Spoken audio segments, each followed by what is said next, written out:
Funding for This Is Nashville comes from you, our listeners, and Amazon, proud sponsor of WPLN's daily show, This Is Nashville, engaging our differences so we can discover our unity.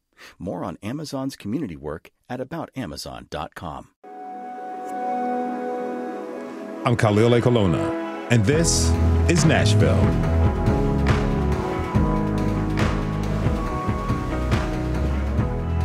We're back with episode 6 of our special series, In My Place. You see, In My Place educates listeners on what cities like Nashville can do to prevent and end homelessness while caring for our neighbors who are still unhoused. We talk to national and local guests about everything from best practices to worst failures, and hear from people who intimately know the complexities of having nowhere to go. This show highlights how affordable housing affects each of us, even if we think it doesn't. This series was created in thanks in part and support from Pinnacle Financial Partners. Now, picture a woman who has experienced years of homelessness. I'll give you a minute. Okay, now chances are you are not picturing Ashley Chester. She's fit and strong with a bright smile. TEN's managing editor, Tasha A.F. Lemley, took a visit to Ashland City to talk with a woman who describes herself as kind, loving, and careful, and may not fit the stereotypical model of whom you think of when picturing someone who's walked in her shoes. Take my shoes off. Ashley Chester, she's just gotten home from work, and she hasn't had time to change yet. I'm in scrubs because I'm a phlebotomist. I draw blood. Go figure. So you went from being an IV drug user to, so has that skill played a part in the work you do? Yes, it has. Talk to me about that. I didn't want anybody else to hit me because just the world we live in, you don't know what's in it. So I always wanted to do everything myself. Well, I got really good at it. And to be honest with you, I wanted to be a phlebotomist when I was like 13 or 14. And then those dreams went out the window when I started doing drugs. She says when she got clean, she went back to school. But then she was afraid no one would hire her since she's still under probation for felony aggravated burglary nearly 15 years ago. But at her interview, she was straight up with her boss, who let her know, well, she's in recovery too. She even ended up giving Ashley her 2-year sobriety chip. But yeah, I took something that I thought was going to kill me and made a career out of it. Around that young teen age, when she first wanted to be a phlebotomist, Ashley started using cocaine, then meth, then pills, then heroin. She spent over half a dozen years on couches and in cars, surviving domestic violence, separated from her kids, and nursing a festering drug habit. There were little hoopties, beaters. The last one that I stayed in was a 2004 Mitsubishi Endeavor. She's made a lot of runs at rehab and says she's been to the next door recovery very literally 20 times and was always welcomed with open arms. Keep coming back. And they mean it too. Yeah, keep coming back because, we're human. We're not going to get it on the first try. Or in my case, we're not going to get it on the 20th try. But if we keep coming back, something's going to click. A caseworker there hooked her up with a halfway house. And then she got an apartment she couldn't afford. So the Office of Homeless Services referred her to Mary Parish Center, who then helped her get a duplex. And most recently, she and her fiance, they bought a home in Ashland City and moved in just a couple months ago. The hard thing about it is if you don't have family or you don't have help, it's really, really hard to get anything done. My mom had to co-sign for me on that apartment, but some people don't have that. Some people are here by themselves, don't have any family. They don't, it's just hard. Yard, it needs some weed eating, but I got all my flowers. The land she's on now is really peaceful. She says it's a great place for her kids to grow up. There's so many trees, and her porch is filled with succulents. One little cactus. Her fiance got it for her right when they got sober. And it's standing up on its own, and it's got a little flower on top. Yeah, it means a lot because I couldn't keep anything alive before. Yeah. Here to talk with us about hidden homelessness, what it's like, and what Ashley experienced is Catherine Knowles, the Director of Special Population Services with the Metro Nashville Public Schools. Catherine, thank you so much for being with us today. Yeah, thank you so much for having me. So you're overseeing the HERO program at MNPS. What does HERO stand for? What do you do? And what populations do you all serve? So the HERO program stands for the Homeless Education Resources and Outreach Program. And that's just, a long title for working to support students and families who don't have fixed, regular, and adequate nighttime residences. I've done the exact same thing at Metro Schools for 26 years. So I have a long history in this role. And we just completed the last school year where we served nearly 4,500 students in Metro Nashville Public Schools who fit this broad definition of homelessness. School starts a week from today, and we have already identified more than 400 students who will be entering our doors next Tuesday. And we essentially were funded through the Department of Education. It's a federal grant under the McKinney-Vento Act. And so it's a federal grant that just supports the educational endeavors of students experiencing homelessness. So it's a federal program. It is applicable no matter what community you are in across the country. And we provide educational supports in terms of clothing, school supplies, help with registration, special transportation to keep students in one school, and then just a host of other wraparound services to connect families with resources. Thank you for that. Now, you said you've been doing this work for decades here in Nashville. How have you seen the issue of hidden homelessness, particularly with the youth, change? So when I started in this role, we would typically serve about 200 students in a school year. They came from one of 4 family shelters or domestic violence shelters. And so that was certainly a manageable number of students, but we were really just touching the surface of that federal definition and who all really qualified to receive services. And you may know, and your listeners might need to know, that the federal definition of homelessness is different for education than it is for HUD. So the Housing and Urban Development has a very narrow definition of homelessness that only includes folks who are living outdoors or in shelter programs, whereas the educational definition really identifies that broader need of folks who don't have stable housing of their own. They're couch surfing, they're hopping, from relatives to relatives. They might be in a hotel for a week, they might be outdoors or in a vehicle, for a period of time. And so we have that really broad definition of homelessness. And I would say for us as a community in Nashville, we are a very giving and generous community. When Hurricane Katrina hit New Orleans back in 2008, I believe, that really was kind of a pivot point in our community because we took in so many hurricane displaced families from New Orleans. And then I think really the Nashville community then began to open their eyes and look around, at the neighborhoods and communities in Nashville that are also affected by a natural disaster or by gentrification and just overall displacement.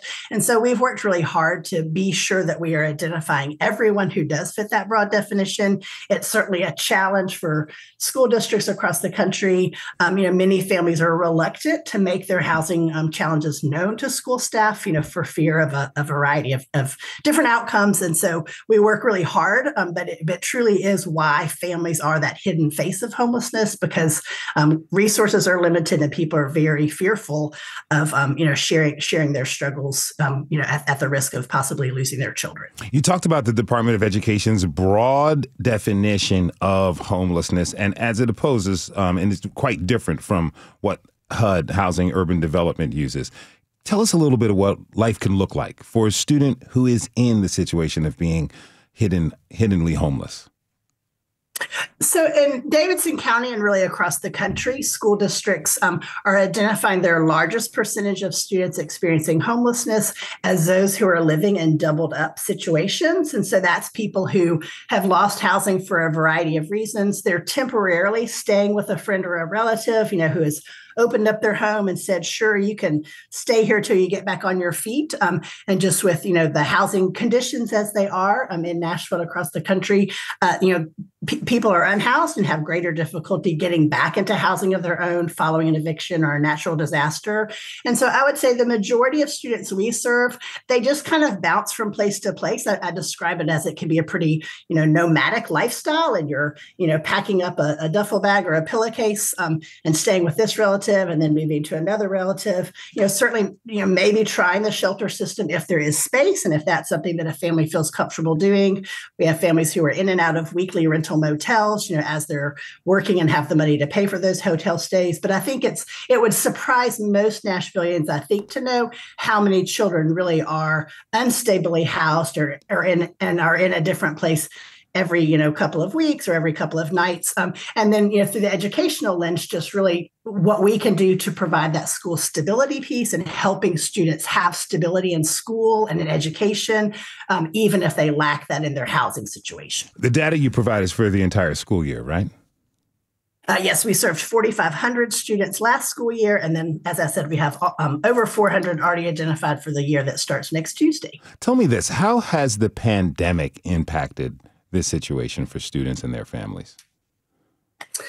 Certainly, there was a brief reprieve of evictions. There was the eviction moratorium for a period of time, and there was certainly a lot of money, available to, offset the effects of the pandemic and to provide some supports. I think, a challenge has been certainly many families, who were disrupted in the pandemic. That was the first time they had experienced, maybe economic hardships or financial challenges. And so I think a lot of people were having to navigate a social support system that they were not familiar with and never envisioned having to navigate. And so I think, as a community, we really rallied and came up with a lot of innovative ways to deliver services and offer support during the pandemic. And that was certainly, much needed and well received. But I think as, that funding has ended, and there are many things that we tried during the pandemic that I think proved to be successful that no one has the funding to continue doing. And so I think, just recognizing that we had a bit of an enhanced safety net during the pandemic, but that is no longer in existence. And so families are back to struggling just as they were before. And now I'd like to bring in Lindsay Crinks, the co-founder of Open Table Nashville. Lindsay's a former guest of the show, and her insight is always appreciated. Lindsay, thank you so much for joining us. It's great to be with you today. All right. So one of the topics that's on everyone's mind is the criminalization of homelessness. Since our last show, the United States Supreme Court essentially made it easier for local jurisdictions to arrest people experiencing homelessness for sleeping in public, even if there are no shelter beds available in the community for them. Tell me this, how can this decision negatively affect young people? Yeah, this is an incredibly concerning ruling. As you mentioned, the Supreme Court ruled that now we can punish people even when we don't have enough shelter beds, even when we don't have enough housing. And punishing people in terms of citations and arrests, that can stay with someone on their background for a really long time and make it harder to find employment, to make it harder to find housing, and get out of the situation that they're in. We also know this ruling is going to have a hugely disproportionate effect on a lot of the subgroups that we serve in the population. Certainly youth, and especially LGBTQI plus youth, is part of those subgroups. But we also include folks like Black, Brown, and Indigenous people and other people of color. We're seeing families and seniors become unhoused at incredibly rapid rates in our society without the services to address them. So if you think about it and you age out of foster care with little to no social safety net, you come to Nashville, you can't afford housing, you can't find safe shelters that have beds, you often find yourself on the streets. And we're talking about here an incredibly vulnerable population, especially when it comes to trafficking. And so instead of punishing them for sleeping outdoors when there's nowhere else to go, we should be surrounding them with services and care. And we know that that's not only the right thing to do, but it's also the most cost-effective thing to do. This approach of housing and providing care, providing permanent supportive housing or housing first, which is housing with wraparound services, that's more cost-effective than keeping people spinning through the cycles of jails and courts. And even it's expensive to do the social safety, like emergency services that we see, emergency rooms. We know that homelessness isn't a criminal issue, it's a policy failure. And the Supreme Court decision is the most recent policy failure that we're seeing that'll only worsen the crisis we're in, especially for vulnerable populations like youth. It sounds to me like it's going to create more hidden homelessness. If I'm going to be prosecuted for being unhoused and being seen then I'm going to do my best to become invisible. Is that a concern for you, that like more unhoused people will disappear and make it harder for themselves to access services? Yeah, so I've been working on the streets for about 16 or 17 years, and one of my friends told me early on in my work, he said that every day when he was on the streets, he had a choice, either be invisible or be arrested. And what we're seeing now is even worse than what we were seeing then. You think things are getting better. But what we see is, when a large encampment closes and the city doesn't address the underlying conditions that created the need for the camp, other small, more hidden camps and sleep spots pop up and people move further out from the centralized services. And some people compare this to a game of whack-a-mole, right? Then when there aren't centralized locations for our outreach workers to go to and find people, it's way harder to give consistent services, to help people address the barriers they need. And it's harder to get them back into housing. We saw this in Brookmead, for instance, right? When a large encampment was closed, the main Brookmead encampment, at least half a dozen smaller, more hidden sites popped up. And we want to see, just like everybody, the number of people living in camps decrease. But what I think elected officials and the public don't understand is that the camps would decrease naturally if we had enough low barrier housing units for everyone, if we had enough services for people to access. So we're seeing a huge gap, and homelessness is moving further out into places like Rivergate, Antioch, Hermitage, Donaldson. It's harder to reach places. It's smaller camps that outreach workers have a harder time finding. And this is truly a problem that we're seeing as providers of care, and that I think is really misunderstood in the community. Catherine, tell us, how can Nashville and surrounding areas put measures in place to help protect unhoused people from becoming embroiled in the criminal justice system because of this Supreme Court ruling?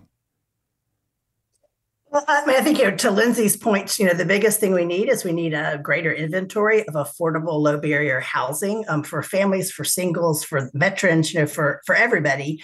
And I just think that this community awareness piece is a critical first step. I'm delighted to be on this show because I think, people who don't have children enrolled in public schools, or maybe, aren't involved directly with the school system, are really unaware of these staggering numbers that we're seeing in Metro. So, 4,500 students last year, that's students scattered in pre-K through high school classes all across Davidson County. There's not one, particular hotspot or, area of town where we have families who are unhoused.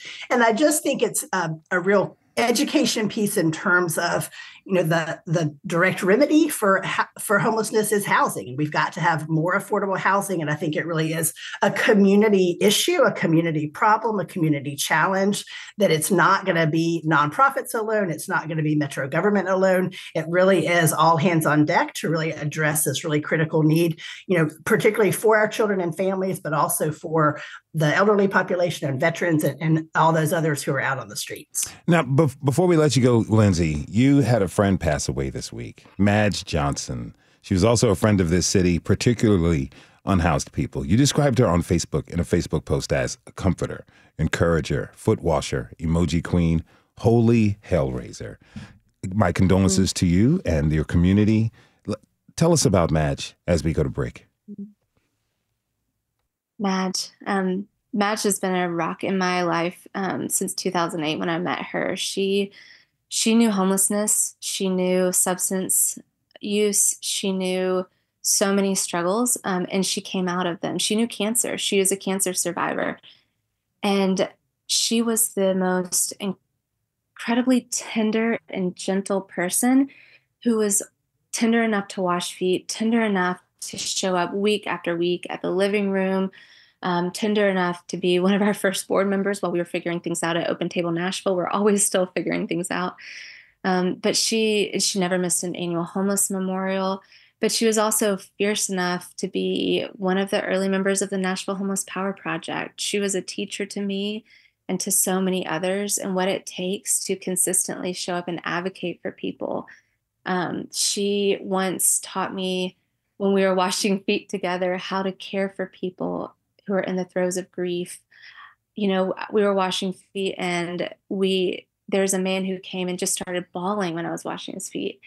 And even though I was literally in pastoral care classes at Vanderbilt Divinity School, I had no idea how to respond to him. And she pulled up a chair to him. She rubbed his back and she said, honey, you got to let it out. You got to let it out. It's not healthy to carry around that. We're here for you. And she just sat with him. Madge was a freedom fighter. And every day, the work we do at Open Table Nashville, we are fueled by the memories of people like Madge, who have gone before us, who have been with us through thick and thin, and who show us what solidarity and long haul work look like. And Madge hated public speaking. She hated being in front. Most people have never heard her name, but every time you would show up at something in the community around homelessness, Madge was always there, and she often had a role in it. So I'm praying that she is now resting in peace and power, where she is no longer in pain. But we miss her immensely. She had a huge impact on the city. And, folks like Madge who lead the way from a place of having lived it are the future of this work. Her loss is being felt right now. Again, I want to express This Is Nashville's condolences to you, her family, and community. Really appreciate you sharing these wonderful words about her. And thanks to you, Lindsay Crinks, co-founder of Open Table Nashville. Lindsay, thanks again for being with us. Thanks so much for having me. All right, we're going to take a quick break. When we return, we'll hear from a young adult who will tell us about experiencing homelessness and how that has impacted his life. This is Nashville. We'll be right back.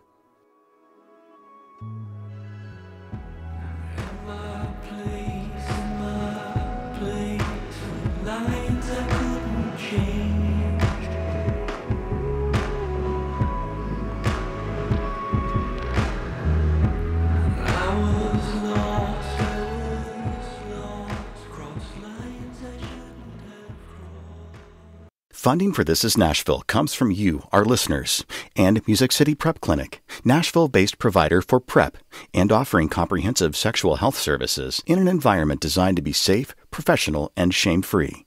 Learn more at musiccityprep.org. I'm Khalil Ekolona, and this is Nashville.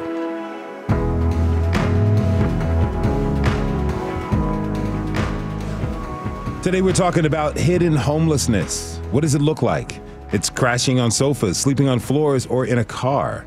It is a form of homelessness that is often overlooked. How is homelessness affecting young people and young adults? Well, we're going to hear from one young man. I'd like to welcome Bennett Baker to the show. Bennett, thanks for being here. Hello, sir. Hello to you, my friend. How's it going today? It's getting there, sir. It's getting there. It's getting there? What do you mean?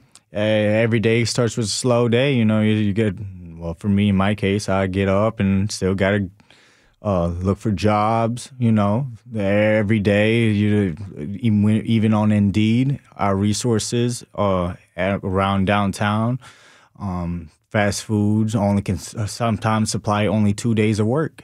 And it's rough, you go on Indeed, you still look every day, you still go outside, you go to these still restaurants and these businesses and you talk to them face to face, and it's hard. Yeah. It's hard.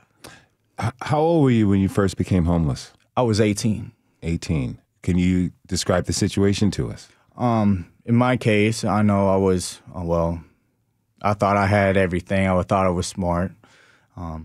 In those cases, when you're 18 and you just move out the house, as an adult, when you think you had everything figured out, and you sadly, after a couple of years, you still ain't got a lot of things figured out, and you're still struggling. It's hard, in my case. But as I grew more years with my experience, you learn to adapt and try to get better. What were some of the places you stayed in? Did you stay in like a car, someone else's couch? What was that like for you as you were going through this? I did a little of everything. I stayed at a friend's house, couch surfing. That didn't work out very well, I stayed in a car, and that didn't end up very well either. Did you consider any of the shelters in town? I stayed at the Mission, but even in the Mission, it's really rough. It's not humane to live It's really not. And that's the issue that I see as an 18, and still as they see as the only choice for an adult above 25 is where people go to the mission. And it's rough there just as much as youth. Mm. I understand you're an immigrant, right? Yes, sir. Where's your home country? My home country is from Stavropol, Russia. Stavropol, Russia. When did you come to the States? I came here in 2005. So you were pretty young. Yes, sir. Did you see, if you can remember at all, did you see any homelessness over in your home country in Russia? I do not really remember much from. No, I understand. Well, you know, as you're an immigrant, are there extra struggles, additional struggles that you have to experience, that you go through while experiencing homelessness here? Yeah, I face a lot of people have to rephrase different words in different ways that people say it. My communication is still a little rusty on how people proceed to do everyday work. Mm-hmm. So it does give me obstacles. I'm very energetic. A lot of jobs just want sometimes people just to be still. You know, I need jobs that always moving around. Very energetic, more things for you to do. I understand. Now, we also have with us Kate Pooler. She's the program director of Basic Needs at Catholic Charities in Nashville. Thank you for joining us, Kate. Really appreciate you being here. Yeah, thank you for having me. Can you tell us what populations does Catholic Charities serve? Yeah, Catholic Charities serves an array of populations and provides an array of services. Some of the key programs are our New Americans departments, working with refugee resettlement and supporting around needs related to immigration. And then we have our Basic Needs department, providing assistance with emergency needs such as utility and rent. And we have a hunger relief program where we provide hot meals in East Nashville 3 days a week. And we also provide food assistance through our food pantries across Middle Tennessee.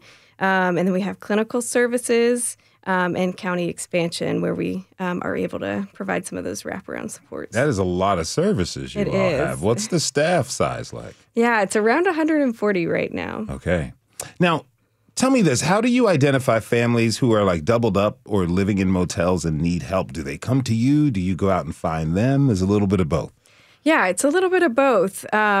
Primarily, we have 3 family resource centers in Nashville. One's in North Nashville at Magruder, in South Nashville at Casa Azafran, and then at our Catholic Pastoral Center off of McGavick Pike. And so through those family resource centers, since we're able to provide a lot of those assistance for basic needs, people come in, and as we work with them providing a food box or other emergency assistance, we're able to uncover some of these deeper needs around housing stability or kind of uncovering, where are you living? What are other supports that you might need? And that's where we're able to kind of identify if they're doubled up or staying in a motel and need a little more support around that housing piece. And we're able to link into our housing stability supports internally.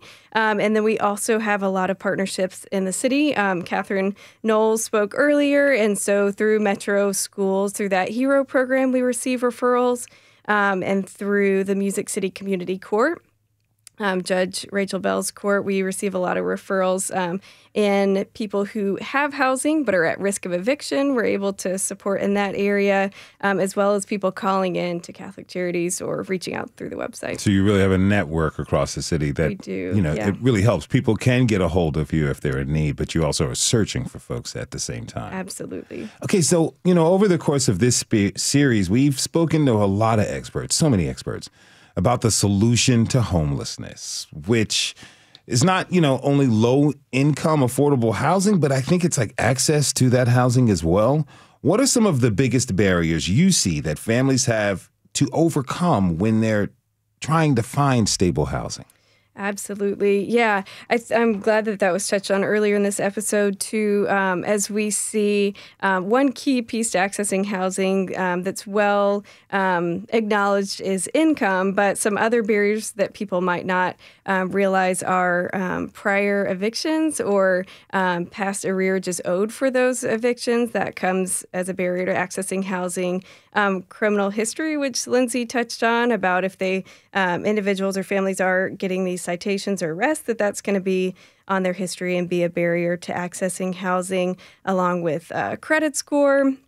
And then as we think of hidden homelessness, population that we work with is individuals who are undocumented, and that's a huge barrier to accessing housing, as you need some of those basic documents to be able to access most housing. You know, Bennett, you're a young person, because it to me, everything that was just like listed out there, everything that Kate told us, tells me that it's hard for a young person to kind of make it to access those services. When you hear what Kate just laid out, is that something that you and your peers have gone through? Yeah, I've went through a lot of the evictions when it was not even my fault half the time. It's just because I care for other people sometimes. You know, it's when you have most control of your situation, when you stay at home and you can still get out there to help homelessness, you want to usually try to do as much as you can. Or in my case, I try to help every dollar I make, every dollar goes out. Mm-hmm. So I try to make the youth better than what it is. What have you found when you're talking to your peers and younger people who may be unhoused? What's their state of mind? What are they telling you? So some of them tell me that they don't have jobs. Some of them want to stay there, which are always going to be there. Some people are trying to get jobs, trying to do better. They also, I have a friend of mine right now he works hard and he's just trying to have a place to stay, you know, and he just doesn't have friends. He just don't have nobody, and he just doesn't like nobody. Because making friends has effects and issues. But you're there for him. Yes. And there's something that you put on yourself to go out there and help for other folks. I think I take it as a responsibility. You know, I don't have a lot of people who guide me the right way, and most of the people who I did try to listen to probably doesn't see the same way. So I understand being alone and trying to fight the battle yourself, you know, but sometimes it's easier just for one person just to guide you along. Yeah, to get that help. Now, still with us is Catherine Knowles, the Director of Special Population Services with Metro Nashville Public Schools. Catherine, tell us, what's the biggest misconception that people have when it comes to student and family homelessness? Really, it's just how simply and easily folks can fall into an unhoused situation. And so I think, you know, everybody can equate homelessness with, you know, a major natural disaster or, you know, chronic and long-term substance abuse or mental illness. But I think to just really recognize how many of our Nashville friends and neighbors have been stable, long-term, low-income renters, and then that housing disappears. So, you know, as our community grows and prospers and neighborhoods really, you know, change altogether, there truly are people who are just forced out of affordable housing through no fault, no action of their own. And because that affordable housing inventory is so limited and is dwindling in our community, there truly is no place for people to go when they're pushed out. And so what we've seen, you know, over the past 5 years is certainly a growing number of families who are pushed further and further outside of Davidson County. You've had a lot of folks who've had to relocate to Montgomery County and even, you know, Rutherford County, and to just really recognize that we are pushing people out of our community. And those are people that, you know, we need to retain for the workforce and, you know, just to be part of the community that we have. And just that, like I said, through no fault of their own, people really are just forced out and displaced, and then trying to get a new rental is almost an impossible task, even with the supports of Catholic Charities and, you know, other resources like that. Even with resources and supports, it's still such a challenge to locate affordable housing. I want to ask about unaccompanied youth. It's something that I've run into when I was an educator out in Los Angeles and New Mexico. I also know several adults who were kicked out of their homes when they were kids, when they were teenagers. Do you see young people in the school system that are being kicked out of their homes here in Nashville? Unfortunately, we do. And I think that, you know, when you think of hidden homelessness, certainly those young people, you know, whether they are, you know, 13, 14 or, you know, 17 years old, those young people are very reluctant by and large to seek out support, because their biggest concern is if they share their situation with a teacher or counselor or social worker, then DCS will be contacted and they'll immediately be taken into state custody. And so I think our numbers in Davidson County, we typically identify 200 or so youth a year who fit that definition, that they are not in the physical custody of a parent or legal guardian, and then are temporarily living with others. So we see identify about 200 students a year who fit that definition. But I know those numbers are far greater, and those young people, unfortunately, are not making their situations known for understandable reasons. And then they really do go unserved. So, I have an example right now of a student that we're working with who just graduated from Metro in May. She came to us in February of her senior year after experiencing homelessness in Rutherford County. And she was on her own and got no support and wasn't aware of her rights under the McKinney-Vento Act to have, stayed in that one school. And so she's now faced with trying to, launch herself on into college. She's certainly on a good path, and she's been accepted at. Okay. Are you still with us?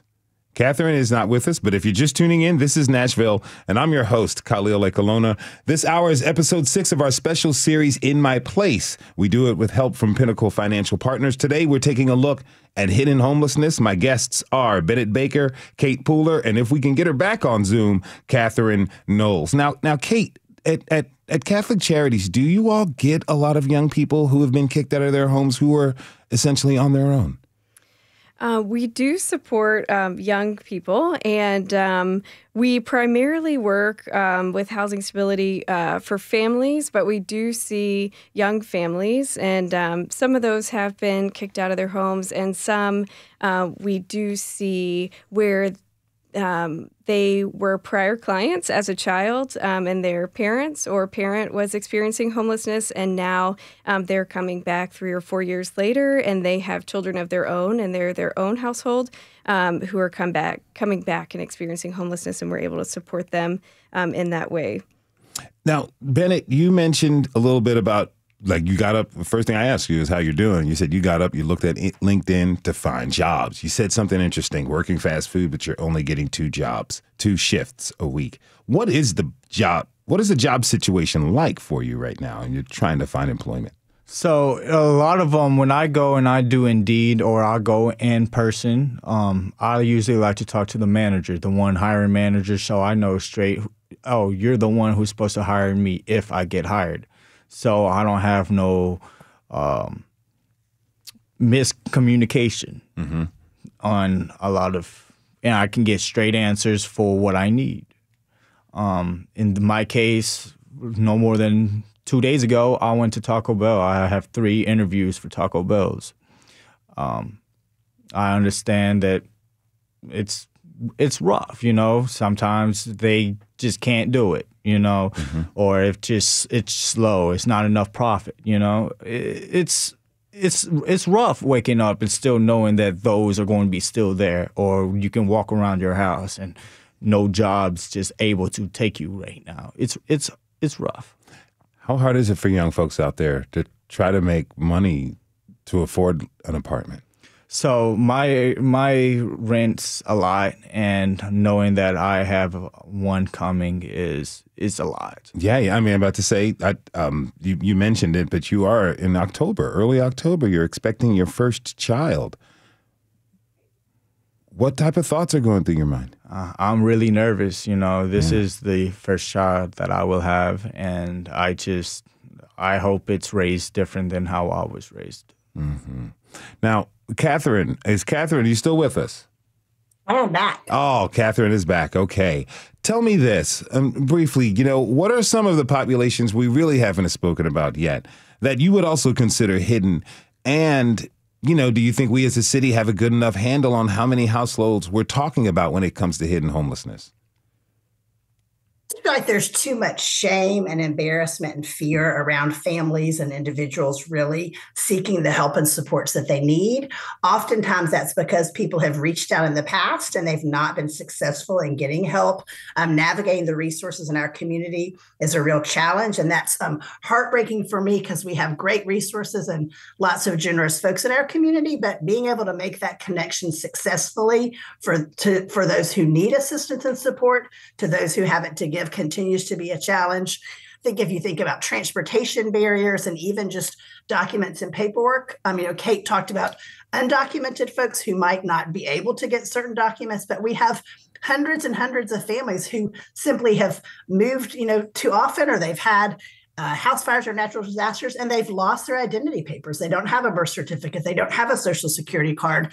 And so just the day-to-day navigation of all of those systems to get all of your ducks in a row to move forward, I think can just be really overwhelming and certainly a challenge.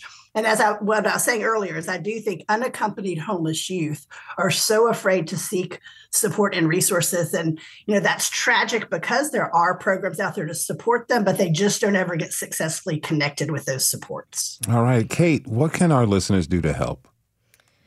Yeah, I think the first thing is just having an open mind and being willing to have conversations with people and get to know people that you pass in your day, or just being willing to keep an open perspective about what challenges people might face and not jump to conclusions about why someone might be in the situation that they're in. So I think it's helpful to have an open mind. And then I think also Catherine has talked about the need for more affordable housing that's low barrier. So I think any supports around helping people access those units that are available, or expanding the amount of units that are able to account for some of these barriers that we talked about today are two important things you can do. All right. Thank you for that. Bennett, I'm going to give you the last word, my friend. What do you want listeners to know about what people are going through? I just want them to know that there's not a lot of resources, if you want to cure homelessness, Nashville is going to grow. Nashville is going to get bigger.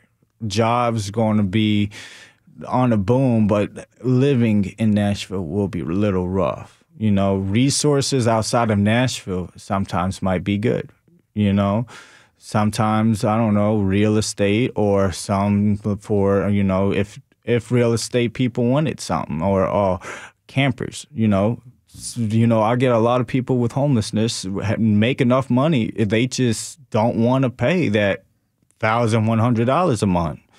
They'd rather pay that once and be straight.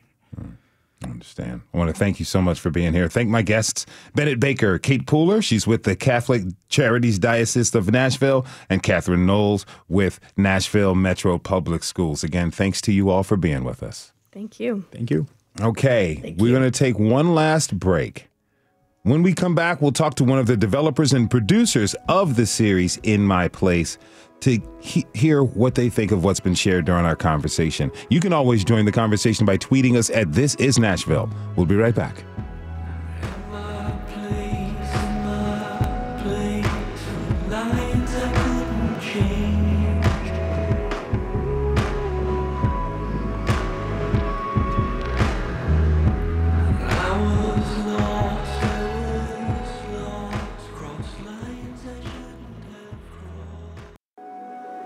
I'm Kaliole Colonna, and this is Nashville.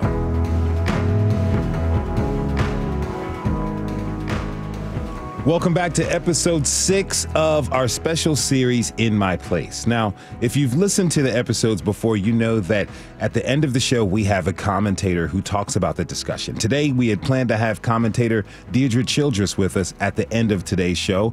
She was in the studio with us, but she had not yet heard about Madge Johnson's death and was overwhelmed by learning of the loss of her friend. So producer Judith Tackett is here to fill in. Judith, thank you so much for being here.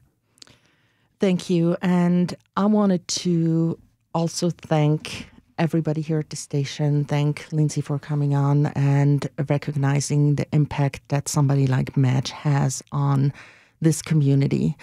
So a lot of our listeners, some of you may not know Madge Johnson, a person with lived experience, but I hope when you walk away, you can feel how important her voice was to all of us. Judy, loss is really hard. It's always hard. Well, how does this kind of loss, someone great like Madge, who had this impact on so many people, how is that having an extra effect in unhoused communities? I think it's because she has been so caring. She has been a mother, a sister, a friend. She has been everything to everybody and created, yes, you can have a voice even when you are not seen for so long. And talking about hidden homelessness, even when we overlook people who are experiencing homelessness, sometimes we just don't know what to do. But listen to people. And Madge just found that spot to listen to us when in the provider community, guide us and really be a force out there. We heard a lot about hidden homelessness today. What do you see out there when working with the nonprofits as you do? So one of the things also in the discussion today was really, I think everybody has a good feel for what we consider hidden homelessness. When I'm working with nonprofits right now, there's this tension and always been between the two different federal definitions. One is that HUD definition that really describes more the visible homeless, what we see out there, what's happening on the streets to people, and then that hidden population. And when we talk about children, when we talk about doubled up situations, in one of our shows, we had somebody from the health department on saying that 25 or 26% of infants' mortality is preventable, that's death-related because of overcrowding. It's really, we don't see what's really truly happening. And I think the key to remember is that homelessness is a housing status. So insecure housing is what, we should not even have that term, housing insecurity, and we cannot solve homelessness without that housing. There are other really important pieces to it, but that housing is really that interconnectedness that we wanted to feature throughout this show. So are you saying that like some of the effectiveness of what organizations, particularly in Nashville, and I guess we can say nationwide, are dealing with, or what's making them a little bit less effective, is that they're hung up over these two opposing definitions? It's boils down to resources. If we had enough resources, and frankly, nationwide, it's a policy issue, it's a political issue. If our priority would be to just really put resources into housing and support services, we could solve homelessness. Mm-hmm. Let's just have said that. So yes, the tension is over the resources. Where's the tension? And right now, the political attention is on encampments, criminalizing homelessness. We have the U.S. Supreme Court. All that is, and that creates tension for the people that also see student homelessness is on the rise. Senior homelessness is one of the the fastest growing population nationwide. Also in Nashville, we see 29% of our visible homeless population, is they are seniors. They're 55 and older. Mm-hmm. Okay, we're 6 episodes into this series, In My Place, and we're slated for 9. What's gone well so far? One of the things, the way I was surprised, so of course, when a new series starts, nobody knows about it. Yeah. And then a few series into it, I would I would be out there and just promoting the show. And it's like, oh, I know, I've heard it, I'm following it. So something is going well. People that once listened seem to listen back in. And the other feedback I'm getting, and I'm really driving here or thriving also a little bit on that feedback, is that we managed to get a show that has relevance for different cities, not just a Nashville show. Nashville is just the example. And I think that has helped to build up on, okay, yeah, let's focus on the different populations. Let's focus on healthcare. Let's focus on support services. Let's focus on what we're really doing and do that over the course of the series. Mm-hmm. What are we covering in the next 3? One of the things we want to dig in is really looking at the actual development of housing for people experiencing homelessness. And we also want to feature the show, the voices of people that, what happens in neighborhoods when we don't do anything? What happens to the neighborhood fabric? And the voices are important there as well. And finally, we really want to round up with a very strong focus on solutions. All right. Okay, so about 20-some seconds left. Where do you want to go after this series? Dig even deeper.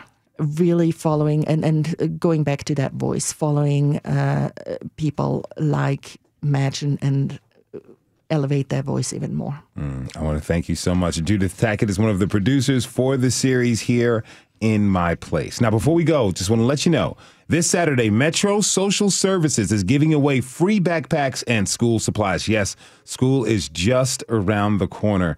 They're also going to be giving case managers on site who will assist individuals and parents who are facing a financial crisis. Folks can get connected to resources like SNAP benefits, disability applications, and etc. That's at 3055 Lebanon Pike in Hermitage from 11:30 to 3 p.m. This is this Saturday, August 3rd. Again, 3055 Lebanon Pike in Hermitage from 11:30 a.m. to 3 p.m. this Saturday, August 3rd. Thanks to all of you who tuned in this hour. This is Nashville is a production of Nashville Public Radio. Today's episode was produced by Judith Tackett and Tasha A.F. Lemley. Also, it was directed by Tasha A.F. Lemley. Our technical director and board operator is Liv Lombardi. The music for today's episode was made by Vane Melter. Special thanks to Pinnacle Financial Partners and Deborah Lambert. You can listen back at thisisnashville.org or wherever you get good podcasts. The conversation doesn't end here. It never ends here. You can tweet us at This Is Nashville. Find us on Instagram. Tell us you want from our show by filling out the survey online. You can also call and leave us a message at 615-751-2500. This is Nashville. I'm Khalil A. Colonna. We'll see you tomorrow, everybody, and be good to each other.